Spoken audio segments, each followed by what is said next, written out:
My name is Lawrence McGinty. I work for ITV News, where I cover health, science and environment, and have done for the last too many years now, but definitely into double decades, which is probably very unhealthy. We're here to talk about what opportunities or threats or gaping holes the new coalition government presents. And we have lots of people who know about that, much more than I do. We're each going to talk for, not me, but each of the speakers is going to talk for about 10 minutes or so, and how they see the coalition government and how it will develop. And then we'll throw it open for discussion. First up is going to be Matthew Spencer from the Green Alliance. And if you tell us a little bit about yourself first, Matthew, and then we'll go around and then come back to you to start off. Okay. I have been the director of Green Alliance for exactly 2 weeks, but have been working on climate and energy issues in various guises for the last 15 years, both trying to get renewable energy delivered on the ground in the southwest of England and campaigning nationally and internationally on these issues. Okay, next would be Fiona Harvey from the Financial Times. Fiona, if you'd like to say something. I'm Fiona Harvey. I'm the environment correspondent for the Financial Times, and that means that I cover everything that's environment related, from climate change to fisheries, with all of the everything that comes in between. And I do a lot of work on environmental businesses, so looking at the business opportunity from climate change. From a different point of view, Mark Maslin is from University College London. Hi, I'm Mark Maslin. I'm the geek in the sort of panel here. I am a professor of climatology at UCL. I also run the Environment Institute for University College London, and I've done things such as in 2007 I produced the report for Channel 4 for Greenwash. Fantastic programme. We got the front page of The Guardian on the Monday. All was going really well. And then Thursday, Channel 4 bizarrely published this other programme called The Great Global Warming Swindle. So all the good work we'd done suddenly evaporated. It's the same channel. So I'm here to talk about government.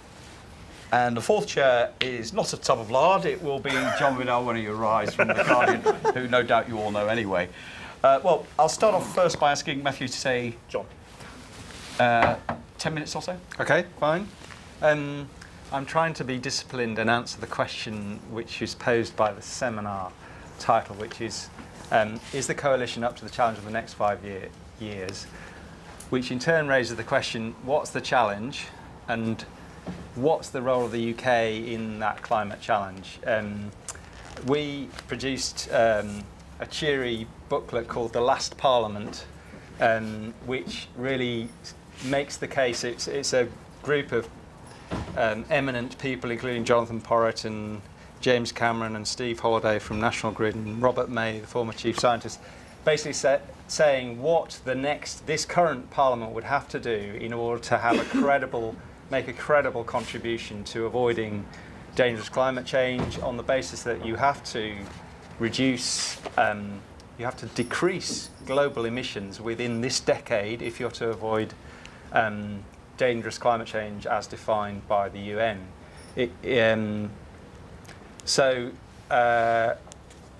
is an absolutely vast challenge, and I don't think any of us really know whether it's possible to do what the science says is necessary. But it's clearly at its heart a global challenge, but has to be addressed at a national level.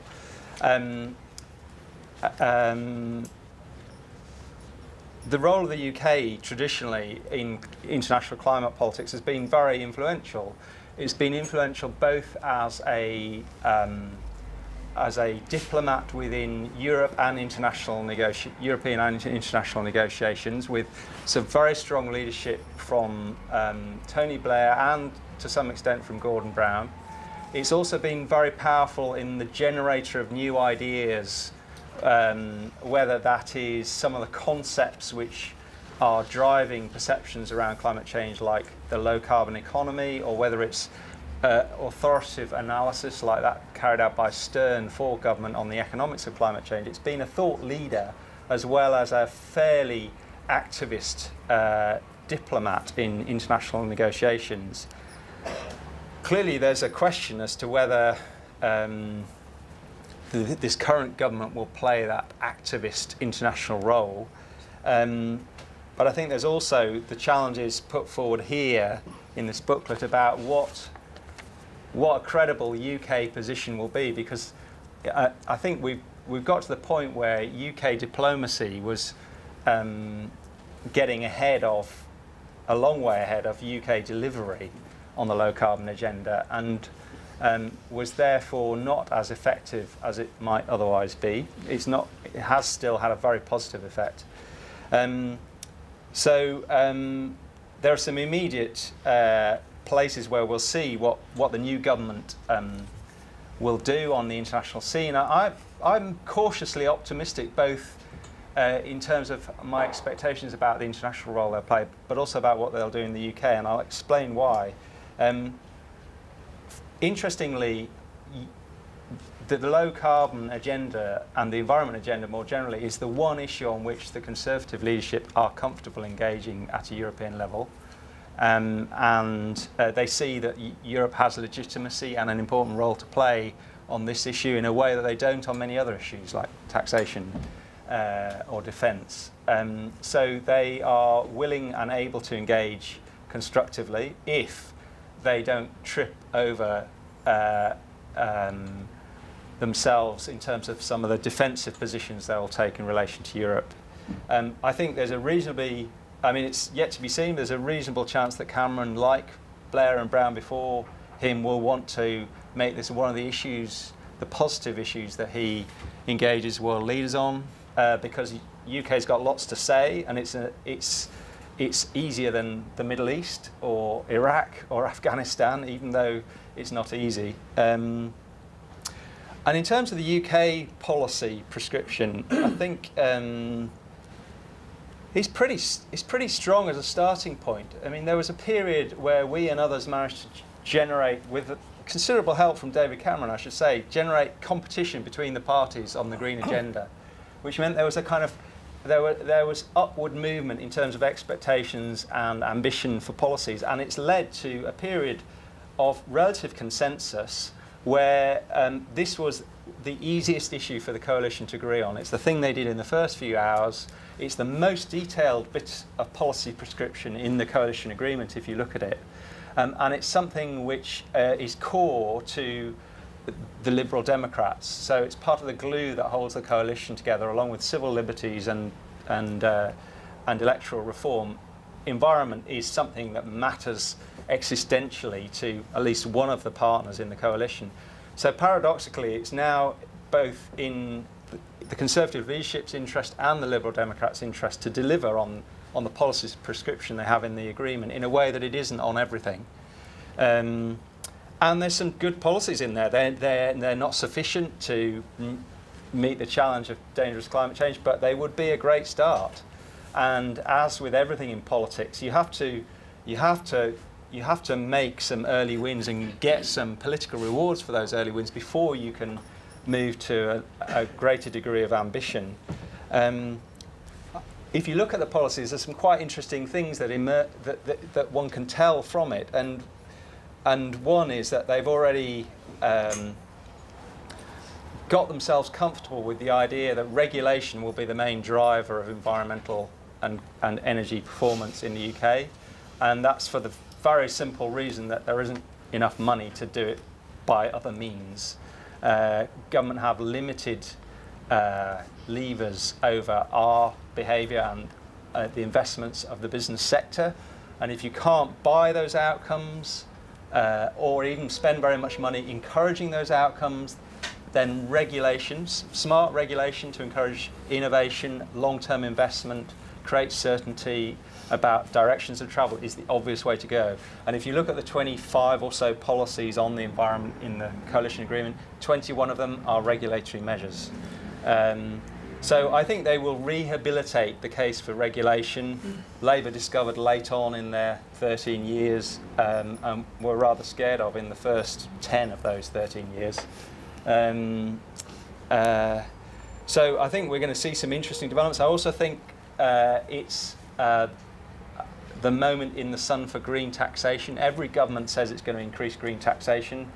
Tony Blair came in and said that he would and didn't. It's actually declined as a proportion of our tax take.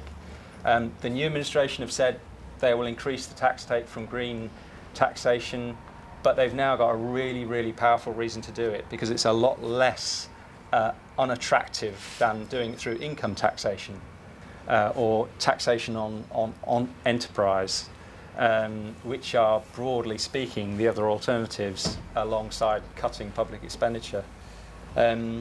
So I think there's some counterintuitive things that we will see from this centre-right government. I think we will see more regulation, we will see more environmental taxation. And the final area, because I've probably already gone over my 10 minutes, is the localisation agenda, which is also going to be pretty profound and could be quite radical. Has both major pluses and major downsides. I mean, in its worst form, it will encourage short-term, reactive decision-making at a local level. But on the other hand, we're an incredibly centralised country, and giving more power to local agency on energy and climate, I think, would be a very good thing. And having worked with local authorities in the southwest of England for a number of years, I do believe that you need big society as well as active government to solve this problem. And I think you can negotiate useful frameworks for local decision making if you spend the time doing it. We'll see whether that's what we actually get. So to answer the question at the start, is the coalition up to the challenge for the next 5 years? Well, they've certainly got the capacity and the capability and the political interest to be the greenest government we've seen for a long time. Whether that happens will be determined, as always, by international politics and national events. And it's just too early to know how robust that political compact we have between the Lib Dems and the Conservatives on green issues will be, but I'm cautiously optimistic. Optimism from the green from the green corner. Regulation, the driver, and increasing taxation. I wonder, Fiona, whether you, in your reporting, the business community likes that kind of thing. Not in the least. And our new coalition likes the business community. And so they should. And I think that Michael's response is very measured, very optimistic, but is the response of someone who knows that he has to work with this coalition. Well, I don't. And I have quite a different view on what I think they will do. And whether you put blue and yellow together and get green, well, no, not in this case. Some of the things we've seen so far, okay, what have we seen them actually do so far, do and say so far? Well, we've had the coalition come out and say that they support moving the European emissions cutting target from 20% by 2020 to 30% by 2020, so the upper range of that. That's long been a British policy, and well might it be, because the UK is well on track to cut its own emissions, compared with 1990 levels, by about 36% by 2020. That's in line with the UK's commitment under the lower EU goal, but moving it a notch upwards, the UK would probably not be expected to take on similarly proportioned burden. So actually it's quite easy for a government to say, yes, we're going to go for 30%. It's also easy because they know it's never going to happen. Connie Hedegaard, the Climate Change Commissioner, produced a report on this the other day. You will have read it as a digest in the FT about a month before it was splashed on in the Times. There you go. These reports showed that it would be a lot cheaper to go to 30% because of the recession than it would have been otherwise. And actually it would cost us no more to go to 30% than really, a little bit more, but not huge amounts more if you count the benefits as well, than it would have cost to go to 20% from a few years ago. So these are, persuasive arguments if you believe the numbers that come from Brussels. But she brought this out to a chorus of derision from businesses, and she was so tentative about it that when I was talking to them a month before it came out, it was oh, this is our proposal and this is our argument. By the time it came out, it was this is a discussion document so that we can have a fact-based discussion. What does that mean? It means zero chance of it ever happening. So it's all very well, and it's very, very easy to support a policy that has no chance of actually making it into action. What else have the coalition done so far? Okay, well, they talked about nuclear. Well, Lib Dems don't like that, but frankly, that was always going to be the first compromise that Nick Clegg made, because he doesn't really give a stuff about the nuclear issue, and the actually, when it comes down to it, how many new nuclear plants are going to be built in this country? Well, hardly any, and everyone knows that. So it's actually not that big an issue anyway. It's just kind of totemic issue for the Conservatives that they want to be in favour of this. And fine, let them. That's fine. If we want to have low carbon power, you're going to have to consider nuclear. And it's not the awful bugbear that lots of people like to paint it. And if you stick to the promise of not giving any public subsidy to it, then it's quite a reasonable thing to do. Whether that promise will be stuck to is another issue, and one that we can maybe talk about later. But okay, so what else have they done that's green so far? Well, not very much. And although, as Michael was saying, there is actually relatively quite a lot of detail on their sort of green ambitions in the coalition document, that is because it's relative, and there is very little detail or anything else. So, so that's why it kind of looks better. In terms of real detail and real policies, green taxes. What would be the best green tax that you could have? Well, it'd be a tax on fuel. Are you going to have that? Are you going to have this coalition coming out and saying, we are going to raise prices on petrol? Well, that would be rather hypocritical, considering the outcry from the Tory party the last time that bigger taxes on fuel were considered. So I don't think that really is going to happen. What other green taxes can you have? Well, the Tory party also, when in opposition, was very much against other forms of green taxation, such as taxes on rubbish, on pay-as-you-throw, and all that kind of thing. Pay-as-you-throw had to get thrown out. In fact, there was, I can't think of a single green tax that would have any effect that they were in favour of while in opposition. I'm willing to be corrected on this. I'm very happy to, but there wasn't a lot. It wasn't a lot. Okay, so the prospect of green taxes, new green taxes, I would have thought is actually quite slim. Let's look at the media landscape in which we're operating, seeing as we're here at the Frontline Club. If you had new green taxes on anything, on fuel, on electricity, on anything else that might actually encourage people to be greener, what would happen? Well, let's look at what happened when we talked about something as silly and as painless and as innocuous as moving from incandescent light bulbs to energy-saving light bulbs. Did you see the front page of the Daily Mail when that happened? Did you see that? Come on. That's the kind of landscape in which this coalition will be operating. The other kind of landscape in which they'll be operating is to do with the Tory party itself, to do with what's actually happening in the ranks of the Conservatives. Because people look at this coalition and they think, the fault line is between Lib Dems and Tories. Rubbish. No. Fault line is within the Tory party.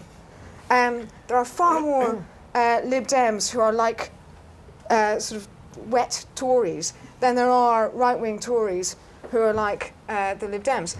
And if you look at it, this whole climate change, the dangerous thing that's happening here is that we are we are importing the American disease. And the American disease is to see climate change as a political issue, not as a scientific issue. In this country, one of the greatest things that Mrs. Thatcher ever did for the environment was to make climate change a non-political issue, because she was a scientist, she was a chemist, she was presented with the science, and she said, this is a problem. And she went to the United Nations and she made a speech in, it was 1988? To say, global warming, this is a big problem that we've got to look at.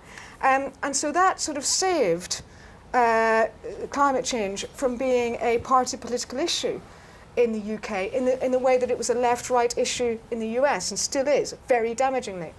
Well, what's happened now is that this is becoming a political issue in the UK, and there, we've had surveys just before the election that found that I think it was about 2/3 of backbenchers in the Tory party were climate change sceptics. And that's not necessarily because they're all scientists, because most of them aren't, but it's because, I think it's because this is being seen increasingly as a political issue, not as an issue of science. And that is a serious problem. Finally, one more thing. If you're going to meet the renewable energy target, what are you going to need to do to achieve that? Well, you're going to need a lot more wind turbines. There is no support among the Conservatives for onshore wind turbines. There is support for offshore wind turbines. Offshore wind turbines cost 3 to 4 times as much. They're less reliable, and even putting them up is actually quite difficult. So what is the future for renewable energy in this country? Well, it's actually not really looking that great. Thanks. So far, so timid, I think that comes out as, and danger of a new political split. Well, I said more cynicism there about, or scepticism about what the new government offers, and I suspect when Mark weighs in, we'll hear a lot more scepticism. I was going to say, I'm not sure where to start. The first thing that is deeply worrying is if that survey of MPs is true, it means that actually double the number of MPs compared with the population doesn't believe in climate science. So you'll find that there are new polls out which basically put the trust in climate science at about 70%, despite ClimateGate and all of that. So it's interesting to notice that sort of the British public know more than the MPs. Right, what I would like to start off with is, the first thing is, we live in a fantastic country. All 3 parties signed up to the Climate Change Act. Now, this is an act of parliament, it is law, and it is the only country, we're the only country in the world that has a legal target for our carbon emissions, 80% by 2050, and it has stages to get there. We even have an independent body, the Climate Change Committee, set up to actually monitor this. Now, for me, the interesting thing is that the Lib Dems, yeah, we know that they're green and they would like to hug lots of people, and that's fine.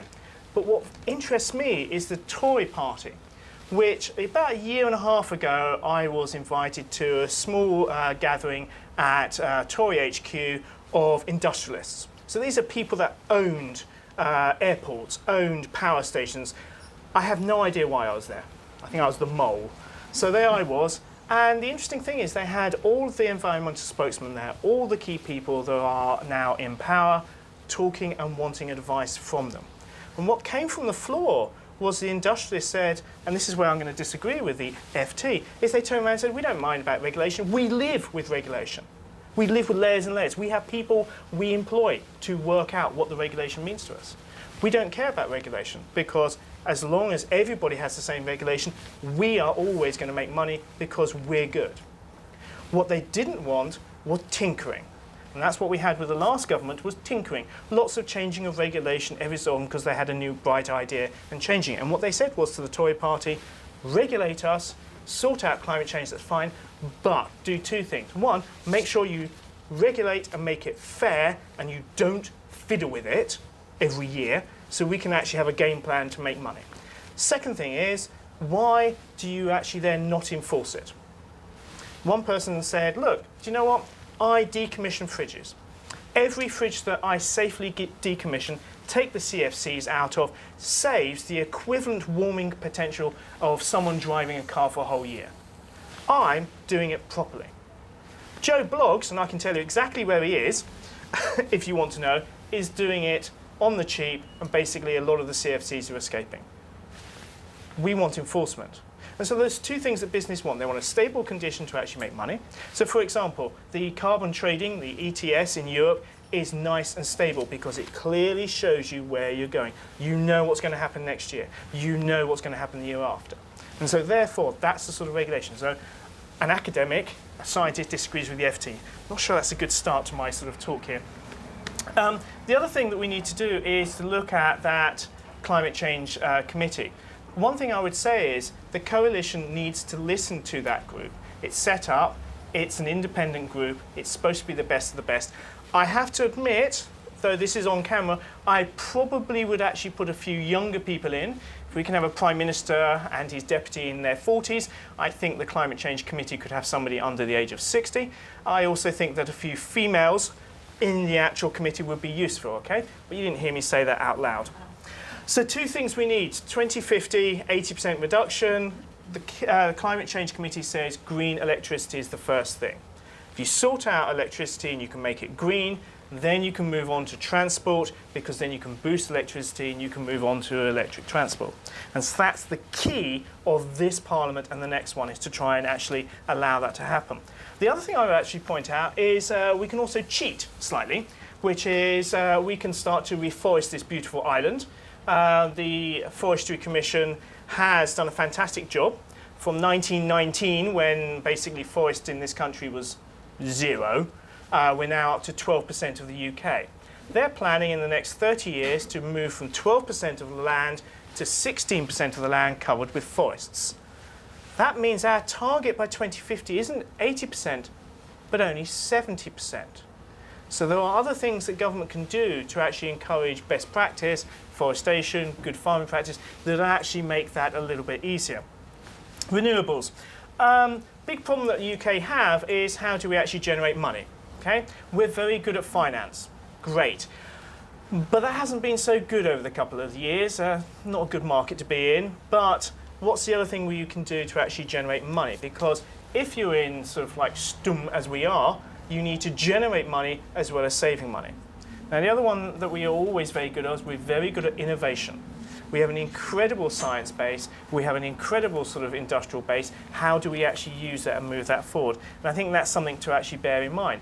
Think about all the actual inventions that you're thinking about, from the steam engine, jet engine, transistors, even the internet we invented.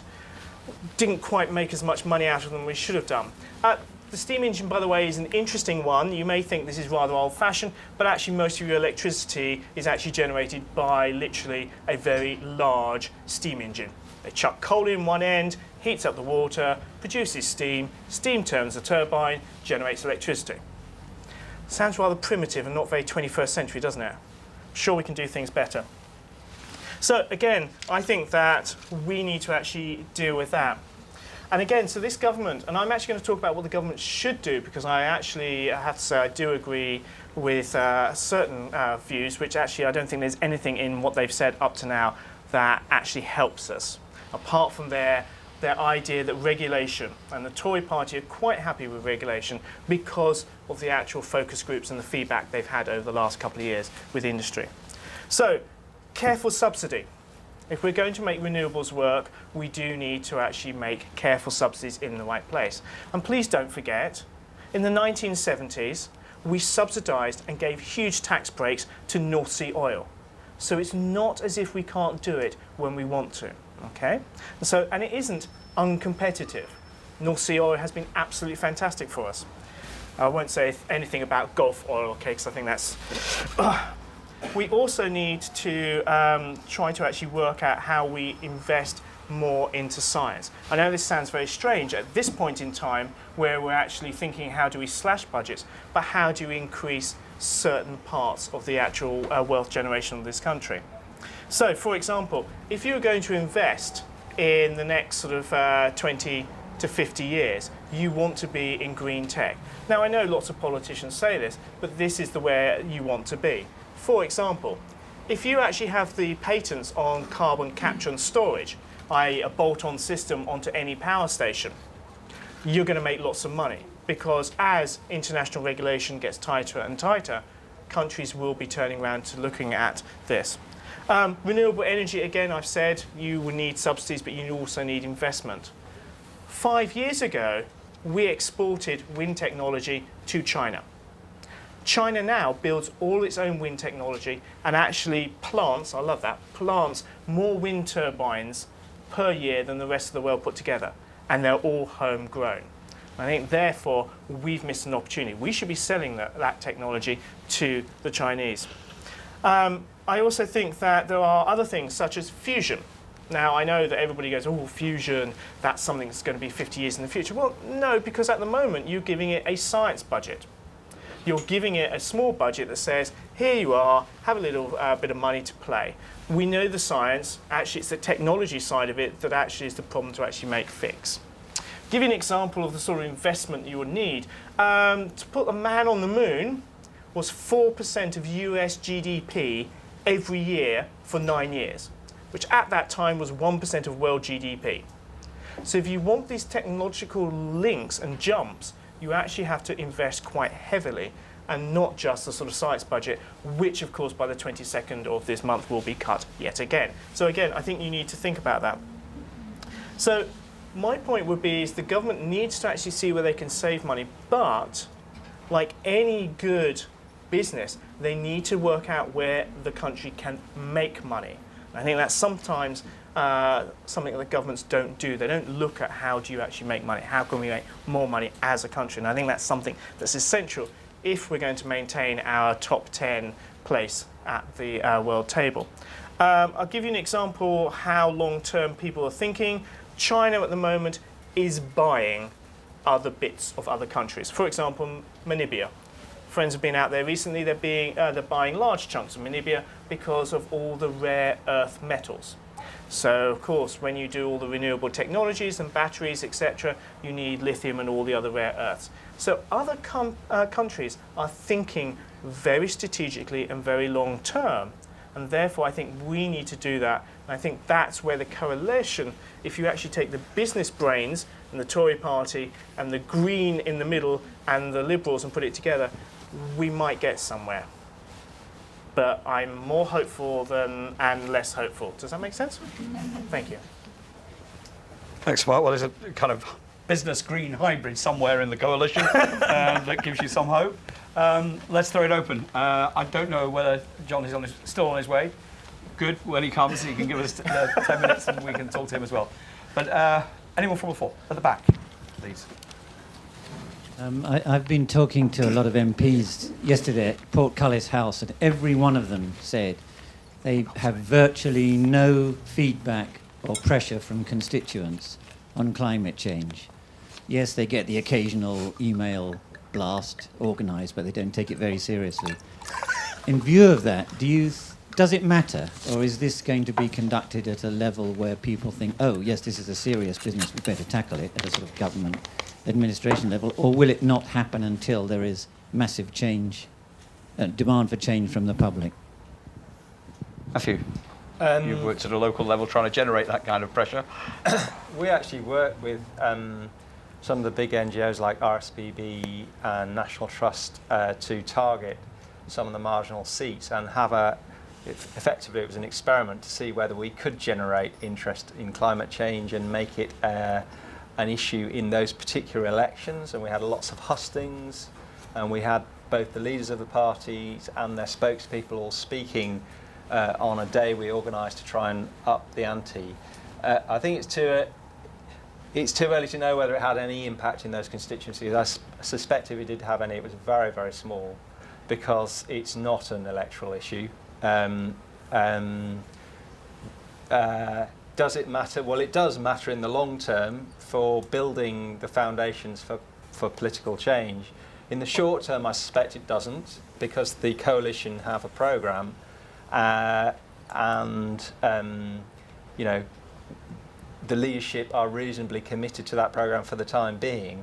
That could change over time, and I think the focus on the public deficit is in danger of throwing the policy programme off course, and particularly on the issues that Mark's talking about, of the essential need for investment in innovation in order to bring down costs for things like offshore wind, so that it is politically tenable to go for it in a really big way.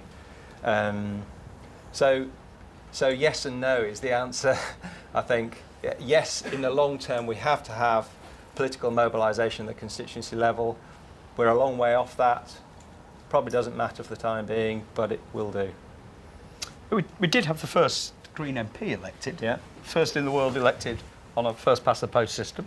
Fiona, do you think that's put it more on the agenda when you're looking at issues like what to do about the deficit? Well, I'm sure Caroline Lucas will do her best, but she is just one MP, and so although it is a great triumph for the Green Party to have an MP elected at Westminster, and consistently they've done well in local governments. They get more than 1 million votes when we have local government elections usually. I don't think that is really going to make a great deal of difference. I think on this issue of people not pushing their MPs towards green issues, I don't think that's necessarily. I think that can be a bit deceptive, because I think there are a lot of issues that people don't bring up. That people that are not at the front of people's minds, that people don't say, don't harangue their MPs about or write to their MPs about, but they are still important issues that people want to have dealt with, So it's not necessarily the case that if people are not shouting about these things, that doesn't mean they don't care about them. And I think that really, the politicians will be held to account is the most important thing here, because if we do have targets, we've got targets that this coalition says that they are committed to. We've got targets on emissions, we've got targets on renewables, and so on. And if you're going to meet those targets, then you have to have policies and measures and regulation and all the rest of it in order to get you there. So I think that if it starts to look as if we're going to be off those targets, then politicians will be held to account for not meeting them. Mark, do you want to? I have to say, people do. If you look at Act on CO2, if you look at other things like that, and you look at the campaign to get the Climate Change Act pushed, all three parties, one already had a viewpoint that was open to be pushed, but the huge amount of sort of like public support that was actually focused by Friends of the Earth and others to actually push that forward was quite impressive. I also think sometimes that we forget that climate change is incredibly insidious. It is into every part of government. Again, just because MPs aren't talking about it, actually the MPs may not realise how much it's in all the departments, but you'll find that sort of CLG, local government, has now a programme of actually building zero carbon houses in the next 10 years. They're bringing in different ratings for buildings, and by 2016 it'll have to be, every building have to be level 6. You have sort of a carbon trading both for businesses and for now local authorities and universities. So you're suddenly getting this proliferation of stuff that's already there that perhaps the politicians don't agree with. One thing I'm going to pick up from earlier is I'm a climate scientist. I actually believe that climate change is deeply political. The science is the science. Okay? Science will tell you what may or may happen in the future depending on what you want to do. What you decide to do about that, and how you decide about that, and how you weigh up the different options, whether care of the elderly or reducing carbon emissions in the long term, that is deeply political. And I think that's a big problem, because we need to actually say, okay, the science is the science. I also think the scientists sometimes have to step away and just leave that. And then over here, we need to have a political debate, because the choices that we make are deeply political. Okay. Gentleman down the front here. Sorry. Take next. That's all right. I'm Mike Fogarty. I'm surprised that you're talking about this as if it was a UK item. If we were to look from space and look at this planet, we've got a little prick in the North Sea, which you're talking about. We've got noticeable areas in South America and Pacific Russia of deforestation, which matters far more than all the carbon capture you can put together. And hundreds of cubic miles of rotting tundra, which is releasing methyl hydrate and methane in the north of the world, which puts all your fuel savings to be totally unimportant. Isn't this just a cosmetic discussion, completely ignoring the main issue, which is the world as such has got to change, and it won't. What we've got to do is prepare ourselves for what's going to happen when climate change causes all these things. Shall I start with that one? Please. Okay. At the moment, our footprint, carbon footprint, if you measure it, is about 2% of world emissions. Okay, that's in total, including deforestation. However, that's only what we emit here. If you actually then calculate, and people have tried to calculate our real carbon footprint for this island, it could be 7 or 8% of the world's emissions. Because of course what we do is we do what good colonialists do, we export all the pollution, and therefore we get China to do all the pollution for us. They get it, but we get all the goods that we're then buying. Brilliant. However, if you want to lead, and the UK has led, from Glen Eagles all the way through to Copenhagen, again, leading on this subject, you need to be able to show you've got your own house in order. And we haven't. Yeah, okay, we have reduced our emissions by 16% by 1990. Yeah, actually, but that was mainly in the 1990s because we shifted from coal to natural gas, we actually captured methane properly from landfill, and we changed the way we make aluminium, and you're going to love this one, armaments. So all those now ammunition that's flying around Afghanistan places, we make in a very green way with very few greenhouse gases. I know, very particularly looking at the pictures around here. So again, we have to provide leadership.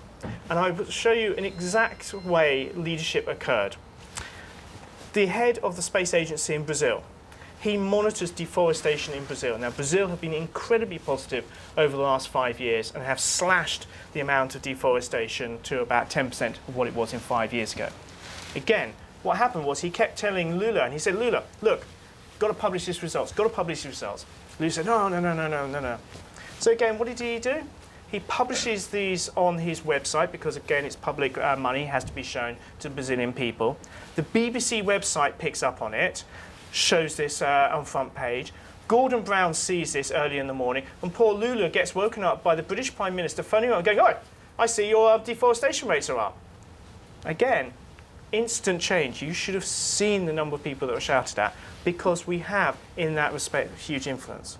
But if we can't do it, why should we expect China, India, and all the other countries with incredible poverty problems to do the same? Put your own house in order, agreed?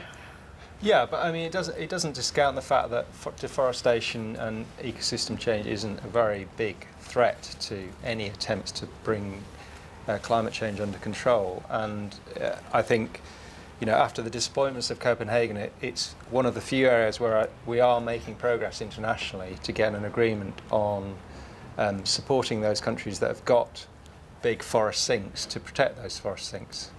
So it's not either or. Both the energy transformation the industrialised world has got to go through and the protection of the carbon sinks are both essential components. But no one seems to be doing very much about preventing tundra melting and releasing. Well, you can't do very much about that. No. Well, I heard a theory earlier today that the Arctic was melting because of the breath of polar bears.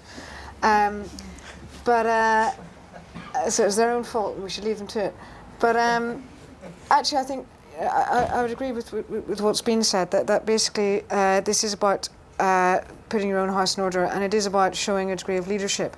And although the UK's emissions are small in comparison to the rest of the world, actually, if we can't do it from the position that we're in now, then there really is no hope of anyone else doing it. Gentleman at the back.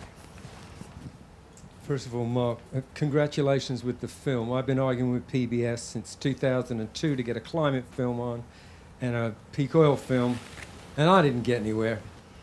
So you got close. We've listened to the reports and the laws and all the other stuff in this country. When will we blow past 400 parts per million? Without a pause, the Keeling curve will not change by the time anything happens, unless you know something that I really haven't come across in the last 4 decades. Nope, I have to say that if you look at the Chinese miracle with 11% growth per year, we're going up and up. Now, the interesting thing about the Keeling curve is that the atmosphere only reflects half the pollution we're putting up there. This is a little known fact that scientists sort of try to hide behind because it's rather scary, which means every time you pollute, you drive, only half the pollution from your car is actually ending up in the atmosphere, the other half is going into the forests and into the oceans. We hope this carries on, and we're keeping our fingers crossed. It's stopping. I would say there's no definitive evidence one way or the other now. I think it's very difficult to say that. I have one more question. You were talking about innovation. I spent the last couple of decades in Silicon Valley, and so we'll let the internet and the transistor thing go. We're exporting wind tech. I just looked at the specs for the 9 allocations you've got in this country. They're being built by Danish people and German people. I went to check with the, what do you guys call it, the DWEA, is that it, guy? There is no wind turbine manufacturer in this country. Rolls-Royce is apparently terribly busy. What's up with that? You can't make a wind turbine. The UK sold all of its wind technology. The UK was a leader in wind technology in the 70s and sold it on all to the Danes, who are now the world really leaders good at it. in wind technology. It's genius, really. Yeah. And how much money are you putting into? I just was reading about my alma mater, Berkeley, and Lawrence Livermore. We got the National Ignition Facility going. How much money is this country putting into fusion? Whether it's polywell or laser or whatever. $1.98. You're talking 100 million at maximum in total ever. Thank you. Lady over there. Though, by the way, to provide you with some hope, I was at the Cheltenham Science Festival and heard, I've forgotten his name, the president of Virgin Galactic, i.e. the wonderful people that are actually going to take you as space tourists. With private money, they've actually been able to revolutionize the way aeroplanes are made. If you used exactly the same sort of a carbon composite in their plane, which is going to take people to the edge of space and beyond, you use that in every commercial plane, i.e. Boeing and Airbus, which are still using 1960 technology, you could cut the actual carbon emissions from every flight by over 60%. So innovation is there, it's just then trying to actually get it in. I'm a reporter on renewable energy, and this gentleman here will be thrilled to hear that I went to see Dong Energy from Denmark yesterday, which inaugurated 48 offshore wind turbines imported from Denmark, or maybe they were Siemens, I forget. The only thing that cheered me up was that Charles Hendry was there, Minister of State, saying, oh, I don't want to look back in 20 years and have no manufacturing here. And the Sun was there, the Sun newspaper. And, you know, we talked, I said, if you could only make this exciting to your many readers. Silicon Valley, I went on the Technology Strategy Board's trip. Over and over, the UK clean tech entrepreneurs were complaining that the government is afraid to pick a technology, storage, wave, tidal, whatever it is, and back it. And I should say that a charter flight full of Danes came to see this inauguration yesterday, and they came by charter flight and they chartered a helicopter to fly people out to the turbines, which wasn't especially green.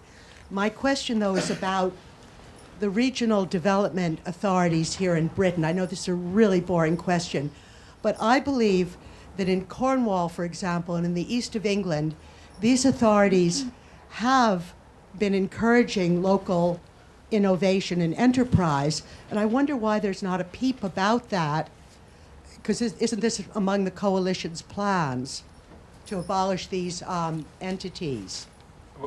Well, the official position is they're going to leave it up to local councils and local businesses to decide whether to close the RDAs, which is going to result in most of them being closed, but not all. So the northeast will probably survive, possibly the northwest and Yorkshire, but many others will go, and I think it'll be a significant loss for our agenda. I mean, I'm sure there are many things they don't do well, but on this agenda, and I worked in the southwest with support from the RDA there to develop Wave Hub and various other things. I think there is such a big distance between Whitehall and the local that you have to have an intermediary between the two who can be reasonably strategic but connected to the local. So if you get rid of RDAs, you have to invent something else that will do that job. So you either have to employ civil servants out in the field, or you have to pay somebody to have that role. And I think it's very uncertain what will replace it, if anything. I think there will be a pause where we'll lose a lot of capacity at regional level to do some of those innovative things. I wonder if we could go back to the wider point that you were also commenting on about the wind power. Back in the early 80s, I filmed a wind generator on a place called Burger Hill in Orkney, which is the windiest place in Britain. 96% of days are windy. Unfortunately, it wasn't on the day we filmed. And so the engineer who operated the turbine very kindly hand cranked it, and we speeded the film up. It's a terrible cheat, but there you go. But what was interesting about that was about 100 yards from that turbine, there was an old tower built in the early 60s by the Electrical Research Association, as they were then called, which was a crisscross metal lattice structure which had actually blown over, which I thought was a bit bizarre. But it did show that back in those days, British research was as advanced as it was anywhere else. And the thing that strikes me is that the Danes didn't start building windmills because some entrepreneur said, I'm going to build a load of windmills. They did it because the government said, we are going to build windmills. The Germans didn't start making lots of photovoltaic cells because there was Mr. Mercedes or Mr. someone else said we're going to make. They did it because of government grants. The point I'm making is that this government, this coalition seems to me to be anti-picking winners. What do you think? Should they pick winners or should they not? The business community hates that, don't they? No, I think there's a lot of people in the business community who'd be very happy if the government were to pick winners. Yeah. I think that this kind of this shibboleth of we mustn't pick winners can actually turn out to be quite damaging, especially when you're talking about markets that really only exist, exactly as you've said, only exist because of regulation. So if the government is not afraid to regulate, then when you're talking about giving subsidies of taxpayers' money to people, why shouldn't you take a view on what's the best way to spend that?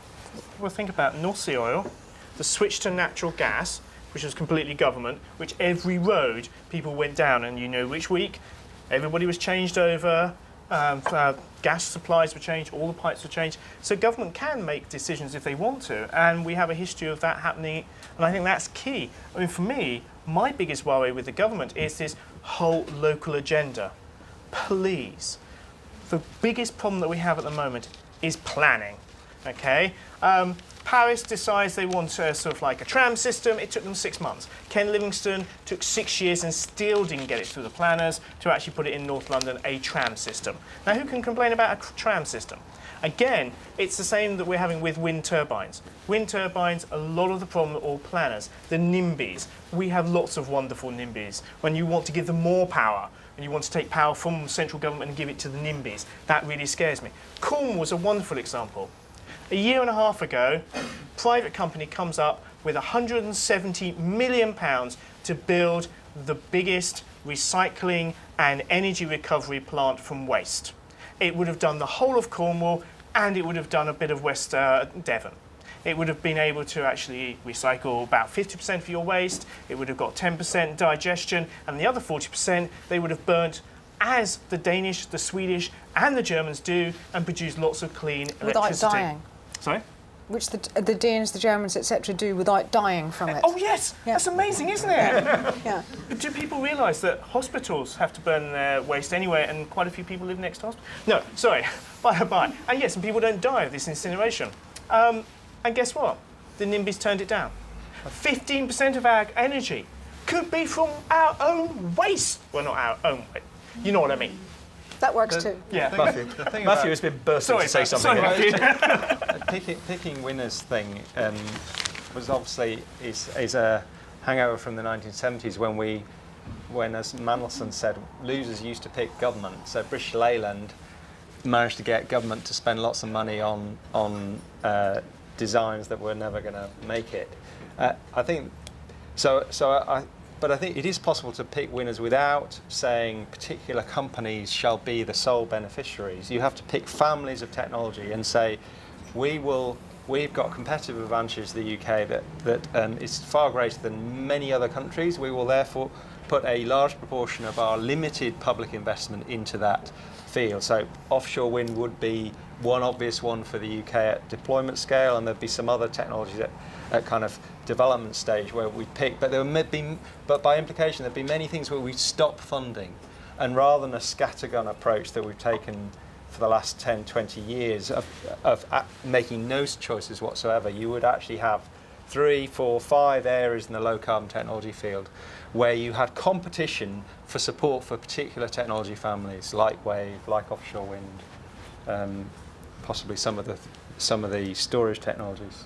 And what about the NIMBYs? Did you find that a problem in the West Country?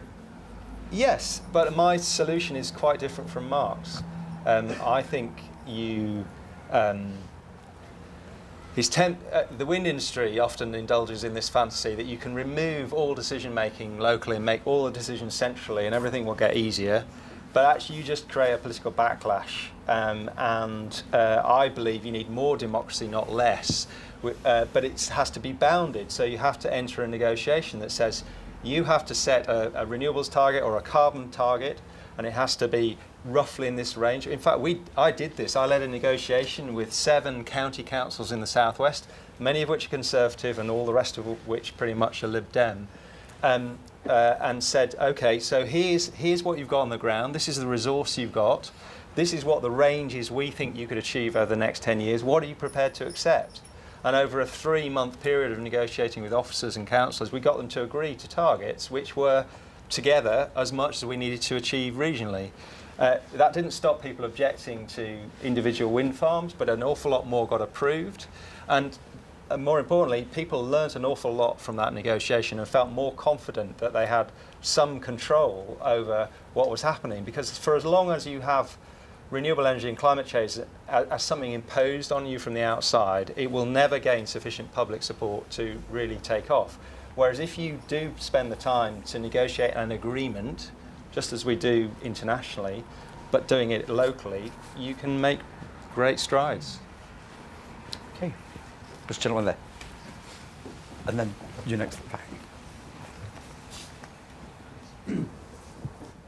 In response to this man's point about us being just a pinprick, basically, seen from space. Pinprick in the North Sea, I think, was the word used. You all stressed the point of it's important to leadership. But my question to you is, fine, but are we just blowing against wind? Who is actually following? And when you say, oh, not yet, who will be the first to follow? Well, I think Europe is currently the leading political bloc in the world on this issue, and many countries in Europe have done an awful lot more than the UK. What we have led is the intellectual debate, I guess, rather than the implementation or delivery, about why it might be in the long-term interests of Europe to take a low-carbon route. We've developed some of the intellectual frameworks, like emissions trading, ahead of some of the other nations, with mixed results, but nevertheless we've been out there doing it. We are currently leading the world on offshore wind. after a slow start. Well, we're still going quite slowly. Because there is hardly any offshore wind. Well, it is, but I mean, the potential is huge. But I mean, yeah. So we've moved Europe with us so far, although there are questions about how much further Europe will go in the current situation. I think we've inspired a lot of US states indirectly. But there's a long way to go. We don't seem to have had much influence on China, do we? Yeah. Or have we? Oh yeah. We've had some very odd influences. Firstly, because of Chinese scientists' involvement with Western science, the actual idea that it actually doesn't matter what country you come from, basically if you're a good scientist you can get a job, etc. There has in the last 10 years been this wonderful return of brains back to China, which has been driven by the Chinese government basically saying, well, if you're at Lawrence Livermore, come and have a professorship in Shanghai. And this has worked beautifully. And so therefore the Chinese government really understands climate change. Remember, they have the Gobi Desert and they have the southeast monsoons. They're incredibly sensitive to changes in climate, and they have large populations which are vulnerable. And so therefore they do have a huge amount of renewables and program. Their renewables program is incredible. However, it's the total energy demand that is just immense. So yes, they are building one coal-fired power station every week. But at the same time, they're putting up 30 megawatts of land wind turbines every sort of couple of months. So there is a match and mix there. But I'll also give you another example. They're very good at responding to scientists in a non-democratic way. And I'm not sure this is a good example or bad. Lowest Plateau, so this is the dust plateau of the Himalayas, used to be the breadbasket of the Chinese Empire for 4,000 years. 1990 was almost completely worked out. It was exactly like the 1929 Dust Bowl in America, okay, completely. They took science advice, they realised they had no ecological services left because all the trees had been chopped down. So they literally walked in there and went, your farm, right, okay, that's the map, chop it in half, those are trees, and did this to everybody and went, right, you, go plant trees, now. And literally, they went, planted trees. And if you go back, and John Liu has done this fantastic film, go back 10 years later, so 10 years ago, wonderful. It's all green, lush, because the forests are back, stabilising the soils, stabilising the rainfall, and guess what? The farming land is actually highly productive. And so this is a very good example of a non-democratic way of actually using science to actually repopulate and actually do something. So they understand climate change very carefully. What they don't agree with is why they should have to actually change when we're not. They're also incredibly good at negotiating because nobody actually understands, but when they sit there with a straight face and don't say anything, they have no idea if that's a yes or no. And this was clear at Copenhagen, that basically the Chinese stormed out occasionally, came back, and nobody had any idea how to actually play the game and negotiate with them. Fiona, what's your take? Yeah, I think that's partly because actually when you talk about the Chinese government, there is not a Chinese government. No, there isn't. And so actually there are many power struggles within the Chinese government, and you could talk to one very high up Chinese official. I talked to the foreign minister at Copenhagen, and he told me something totally different from what their chief negotiator told me. And there is a multiplicity of views within the Chinese government about climate change, and if you watch them carefully, you will see all of those views come out from time to time. And in a sense, that doesn't really matter, because as long as China is acting at some level in the way that it needs to, then it doesn't matter so much if there are different views. But it's when China isn't acting, and when it's at the international negotiating table, and Chinese officials sit there and don't actually know what to say, because they don't know what their bosses will want them to say. When you talked about the sort of the leadership question, it brought to mind a couple of things in this whole sort of climate change leadership thing. One was Ivo de Boer, the outgoing chief of the UN FCCC, who sat in exasperation in a press conference and said, all these people talking about showing political leadership, saying someone must show political leadership, I thought they were elected as political leaders, and this is the thing, everyone says that someone else should be showing leadership. And it also reminds me of the US, again, in a press conference. It was in the era of Bush. And so it was James Connaughton, who's now gone to a fossil fuel energy company to advise them. So I think you can get an inkling from that of where his heart lay. And he, under him, the American delegation would sit in every meeting and say no, no, no to everything. And someone asked him, again in a press conference, saying, well, surely the US should be showing some leadership here. And he said, well, we are showing leadership, but other nations should be falling into line and following us. And so it's just talking about sort of leadership in this context, I think, gets you nowhere. Because you're talking about UN negotiations where there's 192 countries all coming together, all with different views, and none of them wants to be the loser. So everyone wants to extract maximum value for their country, their government, their economy from what's going on there. And in that kind of context, no one shows leadership, really. Everyone is just going for what they can get. And probably, if you're a very cerebral game theorist, you might be able to work out some way of finessing this, but I'm afraid, if anyone does know that, please do tell me. Yeah, let you hear.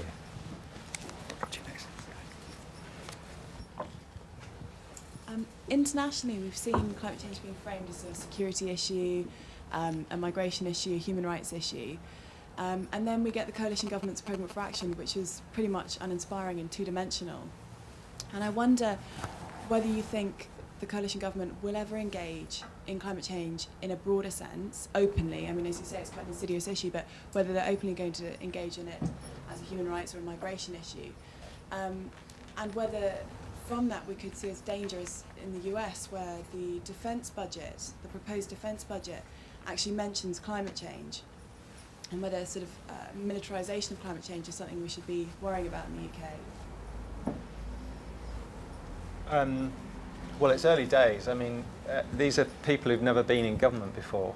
So, and I think, they'll grow in confidence and as politicians in the role, I would hope, and become more dexterous and nimble on some of these issues through experience. And I think security is the argument we have explored in the UK in relation to climate change, and it's certainly, I think it's pretty critical, both because it's a real issue, but also because you can only get so far by framing it in terms of either environmental sustainability or social justice with a centre-right government.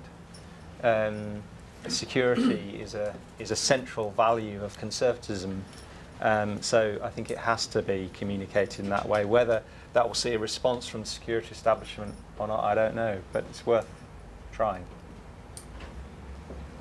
Fiona, what's that? Yeah, I think there has been an argument going on for a few years now, trying to frame climate change as a national security issue. John Ashton, for instance, has been, who's a very senior civil servant on this issue, has consistently tried to frame it in those terms. In the US, it was, I think, a couple of years ago now, maybe even slightly longer, that it was under Bush anyway, that a group of generals wrote a very influential report saying that climate change was a national security threat and should be treated as such. And I think that absolutely, this is the case. You know, if the results of climate change are as scientists predict, you will have mass migration of people. You will have the threats to security that entails. The only worry I think that we should have about that is that when you talk to people who are experts in national security and talk to people who have a military background and mindset, the answers that they tend to come up with tend to be from that mindset and that framework. And I don't think climate change really has a military answer. So, you know, you've got to just be careful about the way in which you frame these things, because you might get a response that you weren't expecting. If I give you an example of a response that some of you may have actually read about, which is, of course, Bangladesh is one of the most threatened countries.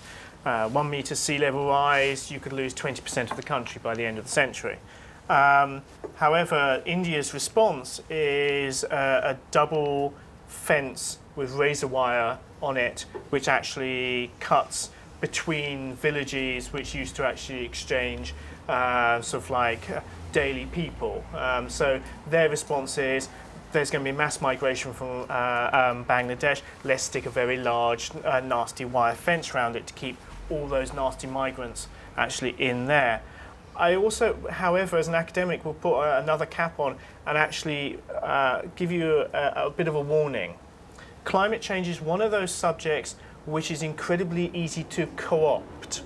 So, climate change now is an economic issue. Lord Stern says so. It's a global health issue, because the doctors now have realised climate change is important. It's an ethical issue, it's a migration issue. And so what you find is, it's a security issue. You find that actually the basic premise, which is carbon dioxide into the atmosphere, changes climate, not good for us, has been co-opted by lots of different people to push their own agenda. And sometimes you have to step back and actually go, okay, that's left field, why are they doing? Why is the Pentagon coming out? This is a security issue. Why are they doing this and why are they co-opting this? And I think that's something that's quite interesting. I have to say, the other difference is if you then took an economist and you gave them this mass migration, happened at the weekend. Brilliant economist, Stefan Durkheim from Oxford, on a panel with me and went, bring it on. If you can move money around, why can't we move people around? It's fantastic for the global economy.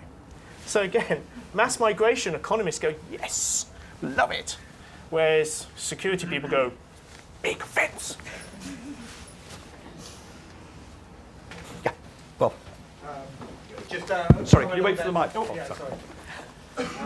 Mark, I don't think you'll find any sensible economists who think mass migration and millions of people away from areas affected by climate makes sensible economics. So, but I wondered, coming back to a point that was discussed at the start, how influential do you think the climate denial tendency within the Conservative Party might turn out to be? It seems pretty irrelevant at the moment, but you've got a prominent Conservative politician leading an anti-science campaign at the moment against climate researchers. Are there circumstances under which you might think that the climate denial tendency might start influencing the coalition's policies? Fiona. Well, I would question the words "might start" there. Yeah, I think there's the climate skeptic lobby, and I hate that term, but I'm afraid I haven't come up with a better one yet, because. Sorry? Shitheads. quite a good term. I couldn't possibly comment. I like Ed's one, which was flat earthers. Yes. You got in a lot of trouble for that, though. Anyway, what he said. But you've got a very, very influential group of such people, and what happened with ClimateGate is that these people who had sort of been sidelined a bit and sort of, you know, kept these views in the background because to voice them made you sound like an idiot. ClimateGate gave them permission to come out in the open and to voice these views and to say, hang on, look, climate change, you realise it's all a load of nonsense, don't you? And those people have been extremely busy in the last 6 months. They have been going around talking to MPs, to newspaper editors, to influential people in business, to a wide variety of people among their sort of network. And it is having an effect. It's definitely having an effect. And it is changing the discourse. And no matter how many times you say, well, actually, the facts haven't changed, and the whole body of climate science is there, and it does point in one direction. No matter how many times you say that, there are people who will say, "Aha, no." And so what ClimateGate has changed is the fact that those conversations are now being had in a more open way, but in ways that you and I will never get access to, because they're happening, in the corridors of the House of Lords, in the boardrooms of big businesses, and so on, and that's a very, very difficult thing to combat, really. Even though we all know that actually, if you bother to read the science or try and look into the science in any way, you would realise what nonsense climate denialism is. Matthew, do you think that could scupper the sort of optimistic threads that you see in the coalition? Well, there's clearly a risk, as Vanessa says, that we will import a kind of ideological dispute or a culture war on climate change from the US. But I don't, but I don't take Nigel Lawson's activities to be at that level yet, and I think it would split the coalition if it got to the point where government was stepping back on its international climate position, for example.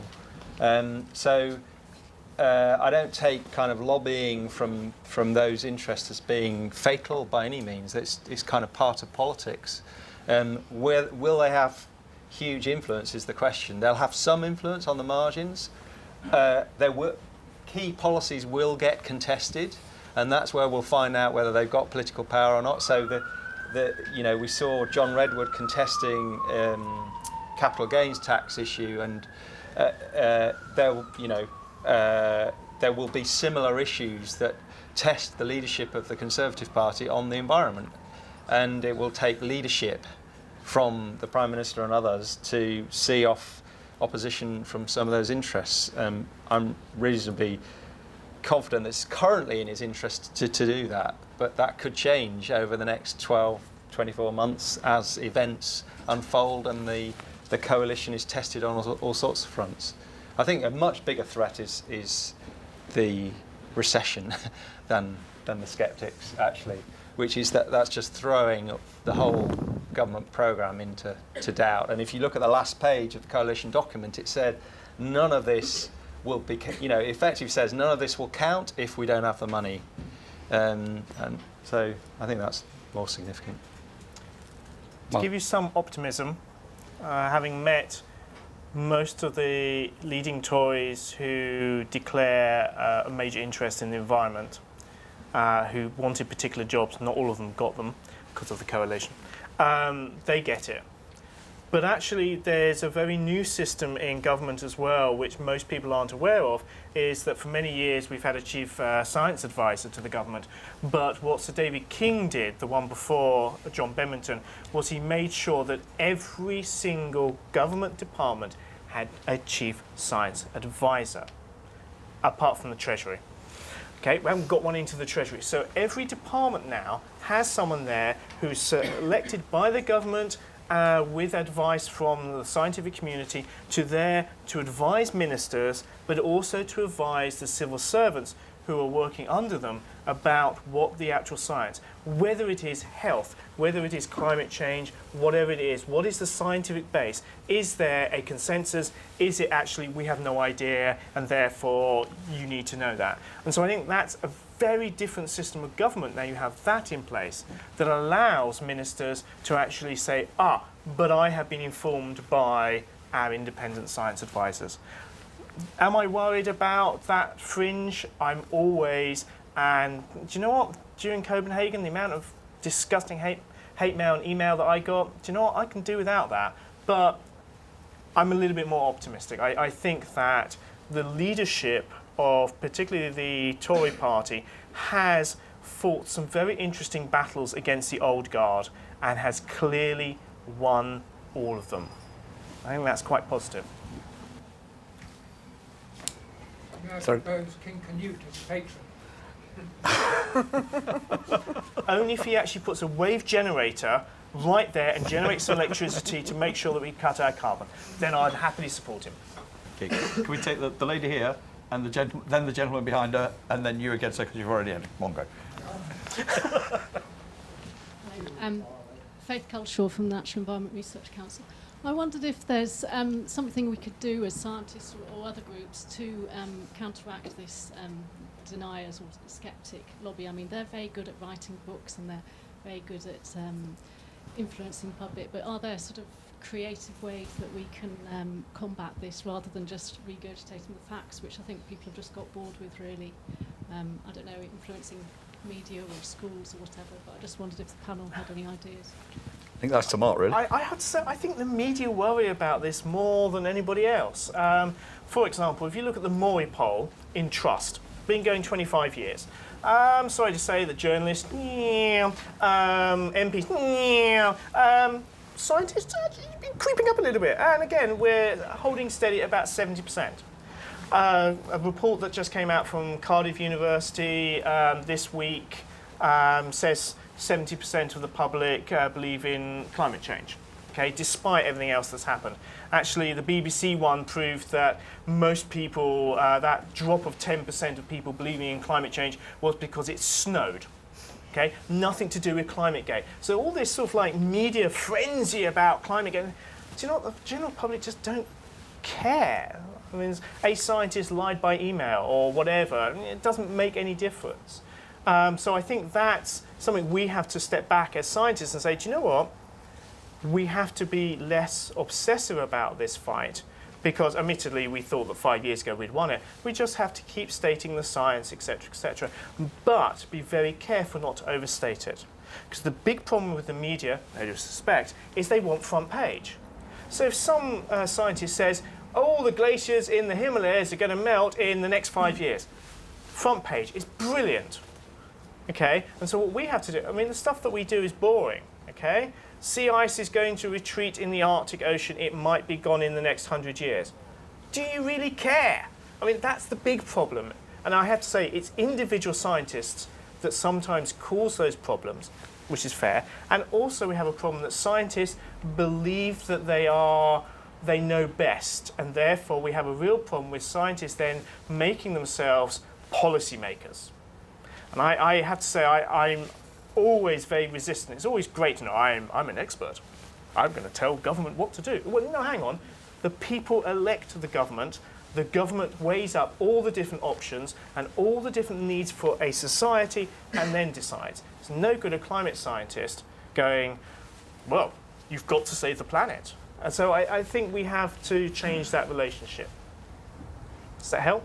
Yeah. Okay. Anyone else want to say anything? Well, if I could just defend the media slightly. I mean, it is rather difficult. You know, when you've got a story, you've got to move that story on. You can't say, you know, climate, still changing. You know, it doesn't really... Yeah, you know, so we're still all going to die. So there is... You've got to find a way of making it new every time, of making something interesting, of grabbing people's attention. So... you know, that's kind of inevitable. Mm-hmm.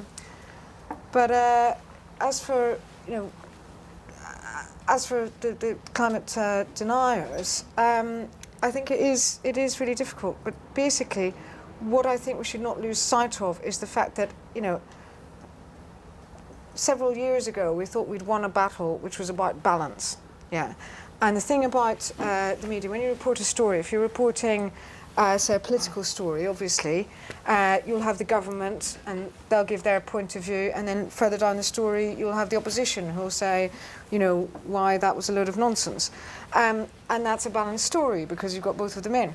And so people think, or there's a sort of an idea, there was an idea, that similarly when you're writing about science stories like climate change, you have to have the similar balance. So you have, you know, the scientist on one hand who says this, and then you've got someone on the other hand who says, you know, that's rubbish. We got rid of that, basically. We managed to get rid of that in most kind of major mainstream media because that wasn't really balance. Because if you've got, you know, 99% of scientists saying one thing, but you're giving, you know, 3 paragraphs or, you know, half a minute or whatever in a report to someone who's saying the opposite, that's not really balanced because it's not reflecting where the real balance of scientific opinion is. The problem is that because of ClimateGate and all that, this whole question of balance has risen again. And now people are under pressure again. And you'll see it, I mean, it's most obvious on the BBC, where, you know, if you are listening to the Today programme or you know, or watching the news, whatever, then quite often they will have a climate change skeptic on these days, much more often than they used to. And so this whole sort of issue of balance and what constitutes balance is back as being questioned again. And I think it's really difficult because we won that battle last time, but now to refight it is going to be very hard. Gentleman over there. Yeah. Toddington from the website lowcarboneconomy.com. Fiona, I'm very surprised the media hasn't made more of, if you like, the issues. In fact, certainly the more informed members of the media haven't made more of the issues surrounding where on earth did ClimateGate come from. It just seems it seems all a little bit convenient that just before Copenhagen, all of a sudden these mysterious hackers just suddenly hacked this information, and it mysteriously kind of came out at exactly that particular time, and within a matter of moments there was this name ClimateGate, which to me it sounds, you know, very like something that would come out of a think tank. It just all seems to have happened so conveniently, and I'm just so surprised that in the media this hasn't been brought out, because presumably in terms of what does one do next, perhaps, you know, one of the things that one could do next was look at, you know, how and where and what was behind this very convenient thing that suddenly happened at a very convenient time. Well, the police are investigating that very issue. They're not actually getting very far. And yeah, I mean, the problem with that is that if I knew the answer to that, then you would have read it on the front page of the FT, basically. I mean, you know, we'd all love to be able to find out where I think it was in Russia, you know, where in Russia this was hacked from and who paid for it. But so far, I mean, well, I don't know. And, you know, if anyone's got any evidence, then, you know, they should come forward with it, basically. But I think that, in a sense, that's not really the story. Although, if you find that fact out, it would be a fantastic story. Still, the real point of that story now has moved on. And in fact, the scientists, when they were responding to the hacking of those emails, to the stories that were written at that time, they made a terrible, terrible mistake, which was that they said their kind of first line of defense was, oh, you know, these emails were stolen. It's like, who cares that they were stolen? It doesn't matter a stuff if they were stolen. Everyone accepted they were genuine. So if you turn around and your defense is to say, oh, well, you know, we don't want to talk about those emails, they were stolen, that makes it look as if that is your best argument. It makes it look as if you cannot defend the actual science and the scientific research that was going on in these emails, that's being described in those emails. It makes it look as if you can't defend that, and the only thing you can say is, oh, well, you know, somebody nicked it, you know. And so that, I think that was a real misstep that scientists made. They were extremely badly advised. UEA, I think, handled it incredibly badly. The reason I can say that is I can compare it with my own institution, UCL. UCL had a crisis at, of course, Christmas, because one of our ex-students decided to try and blow up an aeroplane. And what happened was, literally on Christmas Day, reporters, bless them, were turning up to people's Christmas lunch and saying, you're the head of Department of Mechanical Engineering, would you like to comment on X? And they're going, what? And so what they did was they said, on that time, they basically put a moratorium, and they said the only person that's going to actually talk to the press is the provost. Head of the university will talk to the press regularly at regular intervals and update them, but you are not allowed to approach anybody else. We will give you this. And they controlled it beautifully to make sure that the press got what they wanted, which is the stories, the news, etc., but it wasn't totally random and people's lives weren't completely destroyed. So it was handled very badly. Take the last question. Ooh. I don't know if any of you know the Canadian economist Jeff Rubin, and his idea for a carbon tariff, so that we make China, for instance, pay us, he suggests $60 a ton for their inefficient carbon burning industries. Am I lost? Lawrence, when are we going to get a climate series on ITV? I've been trying. We'll call it Bright Green. Mark, I think that might be for you. And then Fiona.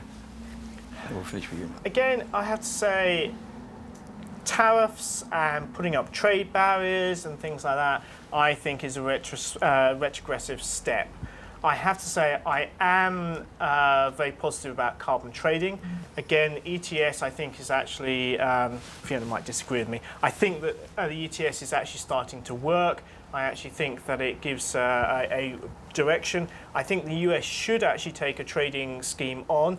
My personal opinion, they should only do it with electricity at first to make sure it works. They've already got 3 sort of trading schemes up and running between states, and then you start to actually spin that out more globally. I don't think slapping tariffs on and things like that. And again, how long would it take them to agree it? Davos hasn't agreed anything for the World Trade Organization for 8 years, is it? Goa. Goa. Yeah. Yeah. Yeah. Nothing agreed yet. Yeah. So it would take years to agree something like that. Again, I think that basically it's the technical difficulty, the legal difficulty of doing that will discourage people. But on the other hand, when you go into the negotiations, when you go into the United Nations negotiations, you've got to have some tools in your toolbox. You've got to have some levers that you can use to persuade other countries to your point of view. And the threat of border tax adjustments, as they like to call them, is a tool. You know, it's a negotiating tool, and I don't think that, seeing as Europe has got so few levers that it can use, I think you probably wouldn't want to give that up. It's a good policy that's politically implausible to apply. Okay, thank you very much. We will, I think most of us still be around, so we can continue the discussion in a more informal way here or down Yeah, we're serving drinks downstairs thanks to our partner for these events, Communications Inc. Everybody's welcome to come down to the club bar for drinks. Okay, and I'll explain personally why ITV won't run a series on climate change.